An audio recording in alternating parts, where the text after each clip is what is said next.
Olá, alunos. Bom dia, boa tarde, boa noite. Cá estamos para mais uma aula, tá? Hoje nós vamos dar continuidade ao nosso capítulo, falando sobre o sistema nervoso. Na aula passada, nós vimos que a biologia ela tem uma certa hierarquia, certo? Nós vimos que as nossas células são unidades que vão se juntar e formar os tecidos. Esses tecidos vão formar os órgãos formam os sistemas do nosso organismo, né? E por fim, essa junção de sistemas vai formar, constituir e manter o equilíbrio do nosso organismo. Então, nós vimos que esses sistemas não tem só um sistema, nós temos aí, segundo alguns teóricos, nós temos 12 tecidos que atuam em conjunto para a boa manutenção do nosso organismo. Por exemplo, o sistema muscular, o sistema endócrino, o sistema digestório, cardiovascular, nós vimos todos esses sistemas. E hoje, né, nós vamos falar especificamente sobre o sistema nervoso. Esse sistema, de um modo geral, ele vai ser responsável, ele é, na verdade, uma rede de comunicações entre os órgãos. Então, ele vai ser responsável como se ele fosse aí o principal que vai ser responsável pela comunicação dos demais sistemas, tá? Então, o sistema nervoso, ele vai coordenar, por exemplo, várias ações do nosso corpo humano. Então, várias ações, sejam elas voluntárias ou involuntárias, tá ok? Então, o nosso sistema nervoso, ele tem as suas subdivisões, as suas divisões. Ele se divide principalmente em dois. Sistema nervoso central e sistema nervoso periférico. Também nós podemos falar como parte central ou parte periférica. Então, a parte central, ela é formada pelo encéfalo e pela medula espinhal. Então, nós temos aqui uma representação onde mostra que a divisão, certo? A parte central responsável por encéfalo e uma medula espinhal, e o sistema periférico por nervos e gânglios, certo? Essa é, então, a divisão principal. Pois bem, como já falei, o sistema nervoso central se divide, então, em dois, né? Então, nós temos aí duas estruturas que vai compor o sistema nervoso central, que é a medula espinhal, tá? Aqui, ó, temos aqui o corpo humano, medula espinhal, essa parte aqui da coluna vertebral, tá? Não é a coluna vertebral, então, o ponto de referência aqui é a coluna vertebral, certo? Então, a medula espinhal e o encéfalo. Então, qual é a função do sistema nervoso central? Então, ele é o principal centro de comando. O próprio nome já está dizendo aqui, né? Central. Então, tem lá o corpo humano, essa parte central é o comando do corpo humano. Esse sistema nervoso central ele vai receber as informações de diferentes regiões do nosso organismo, vai interpretar, né, essa informação e vai enviar as respostas. É como se fosse, por exemplo, fazendo uma analogia bem esdrúxula, é como se fosse, por exemplo, o nosso correio vai receber o comando, né, vai receber a encomenda, por exemplo, e vai reenviar para as diferentes regiões. Então, ele vai receber as informações, ou seja, as encomendas lá de diferentes regiões do organismo, fazendo analogia do Correios, é como se ele recebesse as encomendas do Brasil inteiro, vai receber e vai reenviar. No caso aqui, do nosso sistema nervoso central, vai interpretar essas informações e vai reenviar para as diferentes regiões do nosso corpo humano, tá? O sistema nervoso central ele vai estar relacionado com as nossas emoções, com os nossos pensamentos e, claro, a armazenação de informações, tá? Então, o armazenamento de informações, ou seja, a nossa memória, vai estar relacionado com as funções aí do sistema nervoso central. Aqui nós temos uma imagem que eu trouxe para vocês representando, então, os principais componentes do sistema nervoso central, o encéfalo, tá? Que não é só o encéfalo, nós vamos falar mais à frente que ele também tem as suas divisões, e aqui a medula espinhal. Lembrando que vocês podem encontrar também, e no caso o livro de vocês, está escrito como medula espinal. Então, são nomenclaturas mais recentes. Vocês podem encontrar como medula espinal ou espinhal. Então, a medula espinhal, ela é um cordão cilíndrico, um tubo. Aqui é um tubo composto por células nervosas que está localizada no canal interno aqui das nossas vértebras. Então, eu tenho aqui uma representação em corte, um corte histológico. Você fez aqui um corte e aqui eu tenho a visualização da nossa medula espinhal. Então, ela está no canal interno da vértebra, tá? Então, olha só, ela é dividida, ela tem duas substâncias. Então, a região mais externa da medula espinal, ou seja, da medula espinhal, ela é formada por uma substância branca, onde vai se localizar os axônios com bainha de mielina. O que é axônio? São componentes dos nossos neurônios, tá? Nós já vimos isso na aula passada. Então, é composta por substância branca e substância acinzentada. Olha aqui. A parte mais interna, ela é formada por uma substância cinza, onde a gente localiza o corpo celular dos neurônios. Só que, no caso aqui, sem bainha de mielina. Então, lembrando, duas substâncias, a mais externa composta por substância branca e a mais interna por uma substância cinzenta, tá? Acinzentada. Qual é a função da medula espinhal? Ela mantém a comunicação entre o encéfalo e outras regiões do corpo, tá? Então, ela mantém essa comunicação aqui.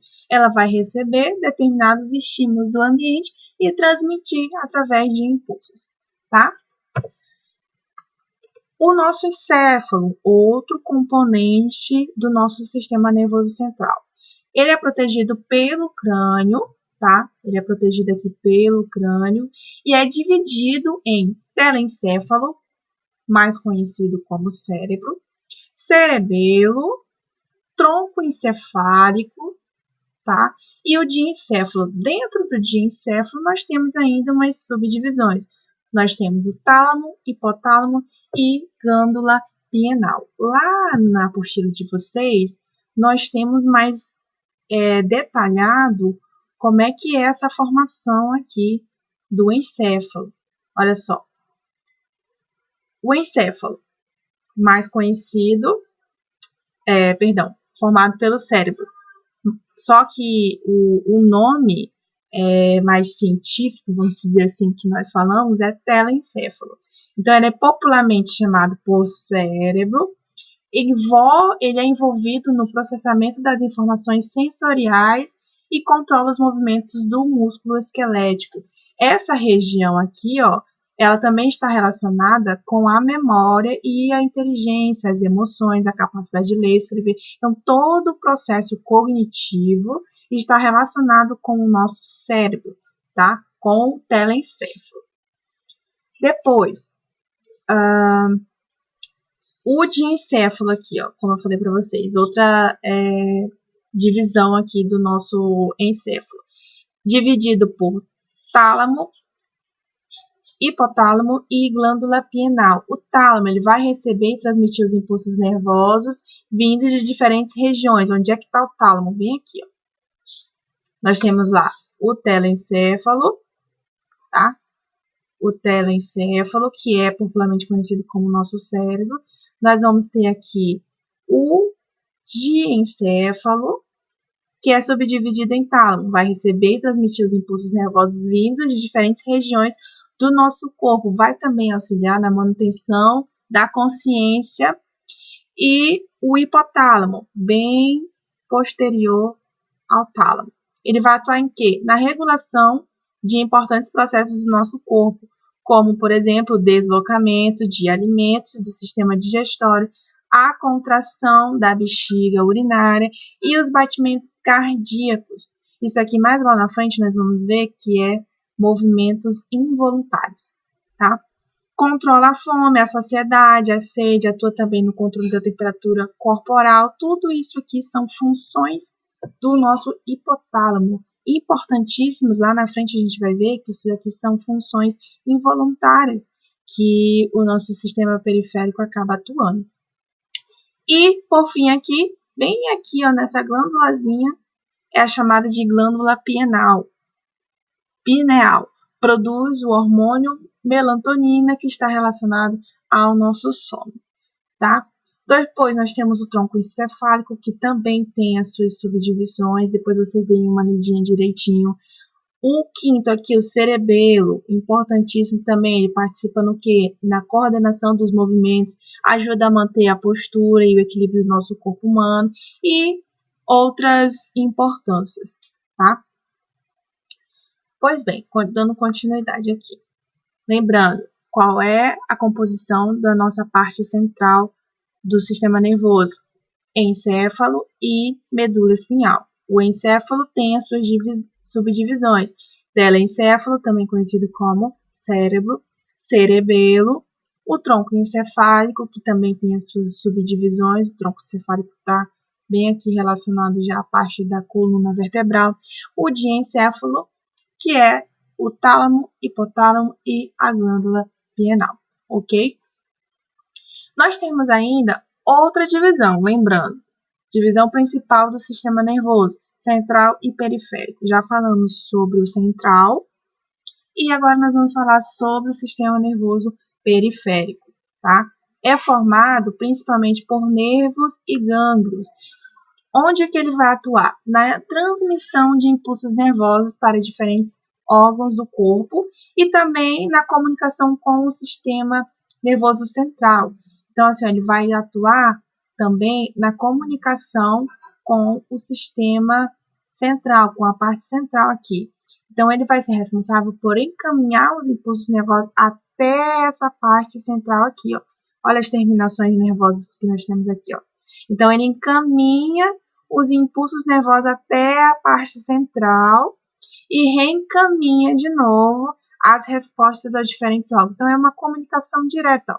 Eu tenho o impulso nervoso sendo enviado à parte central, depois que ele reenvia as informações para a parte periférica, então ele vai transmitindo as comunicações para os demais órgãos e demais estruturas do nosso corpo humano. Ou seja, é uma comunicação direta entre a parte central e a parte periférica aqui, que é composta pelos nervos e os glândulos. Tá? Então, eu tenho aqui a imagem para vocês. Opa, vou colocar mais aqui. Isso. Então, eu tenho aqui a imagem para vocês. Tá? Os gânglios são estruturas compostas principalmente de corpos celulares e de neurônios envolvidos por tecidos. Os nervos são conjuntos de axônios, ou seja, células nervosas envolvidas com o tecido conjuntivo, tá? Não nutridos por vasos sanguíneos. Então, eu tenho aqui, olha, a representação de um nervo e a representação de um gânglio aqui ligado à espinha, à medula espinhal, tá? O sistema nervoso periférico ainda se divide em autônomo e somática, tá? Então, ele tem uma divisão autônoma e uma parte somática. O que é a divisão autônoma? Ela vai ser responsável pela transmissão dos impulsos nervosos que vai controlar os músculos lisos, os cardíacos e as glândulas, tá? Ela é responsável principalmente por nossas atividades involuntárias. O que são as atividades involuntárias? São aquelas que você nem percebe que está acontecendo. Por exemplo, a nossa respiração. Então, no momento aí em que por exemplo, que eu estou falando, aqui eu não estou controlando a minha respiração. É automático. A contração, os batimentos cardíacos. Então, são ações, atividades involuntárias. A dilatação da pupila, por exemplo. Então, quando há o recebimento de luminosidade na nossa pupila, o aumento da nossa pupila, a contração, então a contração e o relaxamento dos nossos músculos que envolve a pupila é um exemplo de atividade involuntária, tá?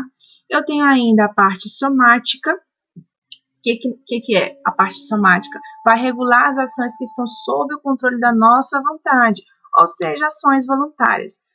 Atua principalmente na musculatura esquelética, na contração voluntária, ou seja, no relaxamento e contração dos nossos músculos. Por exemplo, no momento em que a gente carrega um objeto, no momento que a gente anda, corre, come, fala, tudo isso são ações voluntárias, que está relacionado com a parte somática do nosso sistema periférico, tá? Porém, há uma ressalva aqui, mesmo que a parte somática esteja relacionada com ações voluntárias, existe ainda aqui uma exceção, tá? Então, eu tenho respostas involuntárias que podem também estar associadas à parte somática, ou seja, a partes voluntárias do nosso sistema. Um exemplo disso é o reflexo, ou seja, consequência de respostas rápidas e involuntárias. Você provavelmente já deve ter acontecido isso. Já aconteceu comigo várias vezes quando eu estou cozinhando, por exemplo, e que eu toquei em uma superfície super quente e automaticamente eu retirei a minha mão. Olha aqui o exemplo da menina aqui, dessa mulher. Provavelmente ela tocou em uma superfície super quente em sua pele e ela retirou sua mão rapidamente. Isso é uma ação involuntária, um reflexo que nós temos. Então, olha só, quando encostamos a mão em uma superfície quente, por exemplo, nós retiramos essa parte do corpo imediatamente, antes mesmo de tomarmos essa consciência do ferimento. Então, antes que a gente tome consciência da dor, a gente já retirou a mão e vai sentir a dor só depois, né? Então, o que acontece? Essa resposta de retirada da mão aqui, ó, ela envolve impulsos elétricos que são enviados da mão ferida, olha só, impulsos elétricos que são enviados da mão ferida até a medula espinhal, ou seja, a medula espinhal.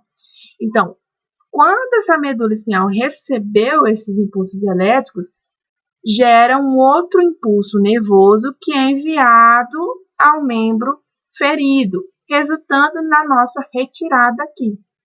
Somente depois dessa comunicação com a medula espinhal aqui, ó, esse impulso elétrico que envia para a medula espinhal, que ela sentiu aqui o perigo, então a medula espinhal vai e manda uma outra impulso, ou seja, um outro impulso nervoso falando, meu amigo, tira essa tua mão daí, porque senão as coisas vão piorar.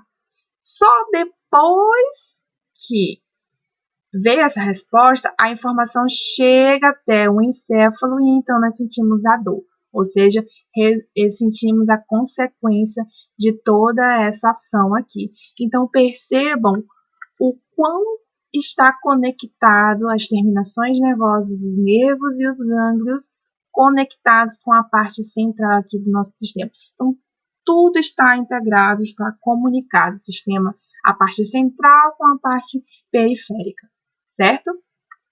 Então, é isso, tá? Essa foi a nossa aula de hoje. Mais tarde eu vou enviar uns outros vídeos referentes aos estímulos sensoriais, luminosos, para a gente ter uma visualização melhor, tá bom? Nos vemos na próxima aula e um abraço em todos.